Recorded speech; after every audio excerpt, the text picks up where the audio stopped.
There is a relationship between distance, speed, and time. The distance you can drive is directly proportional to how fast you're driving and how long you've been driving. In this video, we're going to look at a few questions relating to distance, speed, and time. There's this guy Steve. He's a quarterback. He threw a football 50 meters in 3 seconds. Yeah.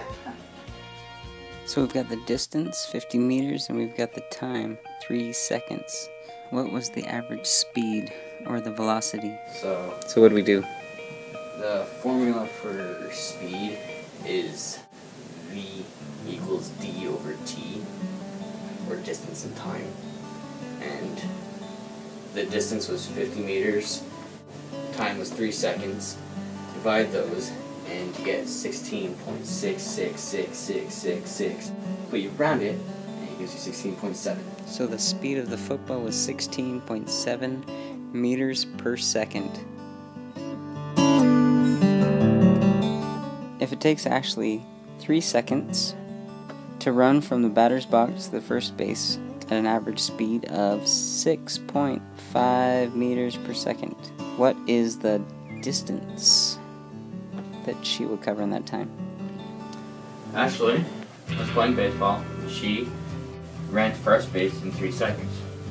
We want to figure out distance, which means you have to times the speed, which was 6.5 meters a second, and the time. So times 3, which equals 19.5. So the distance that Ashley ran was 19.5 meters. So in our first question we had Steve, who threw a football 50 meters in 3 seconds. So we have meters, which is distance, seconds, which is time, and we were trying to figure out the velocity of the football, which is velocity equals distance divided by time. In our second question we had Ashley, who ran 3 seconds at a speed of 6.5 meters per second, and we were trying to figure out the distance.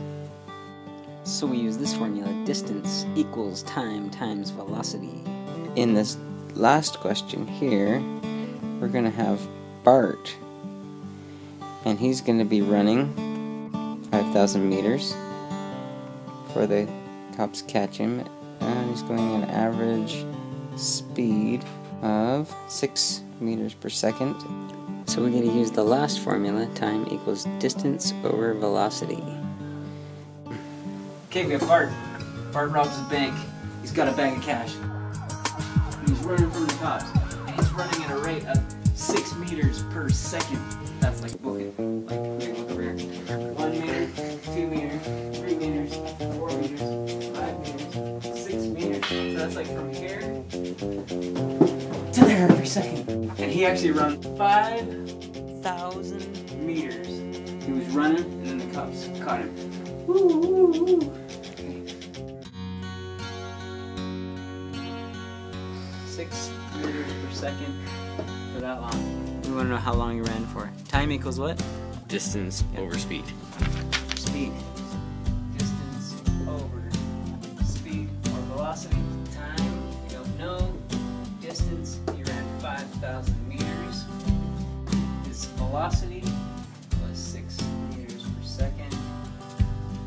And put that on our calculator.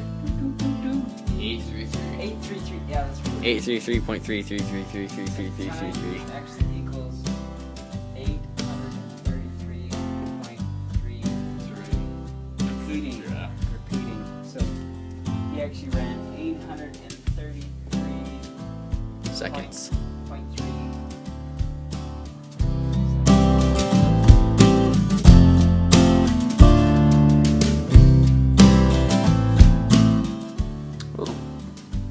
Still with me?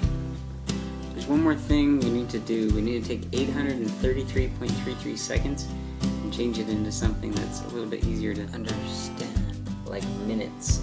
So we're going to do a conversion. We gotta convert this into minutes. So we're gonna take 833.3 seconds So how many minutes would 833.3 seconds be? We're going to use something called cross multiply and divide by the unknown. This is how it works. You got seconds over minutes, you create a ratio. So if there's 60 seconds in 1 minute, how many minutes is 833.3 seconds? You take 833.3 times 1, and then you divide it by 60 to give you the minutes. So 833.3 times 1 divided by 60 equals 13.8883. He only ran for 13.8. He didn't even run for 15 minutes, about 14 minutes is all. And they caught him, so crime doesn't pay. Sure gives you a workout though. That's right. You can run that fast. Yeah. So he goes. We used a lot of formulas here, and I should probably explain how and why they work. But that will have to be another math video for another time, because we're out of time. Velocity and distance. See you next time.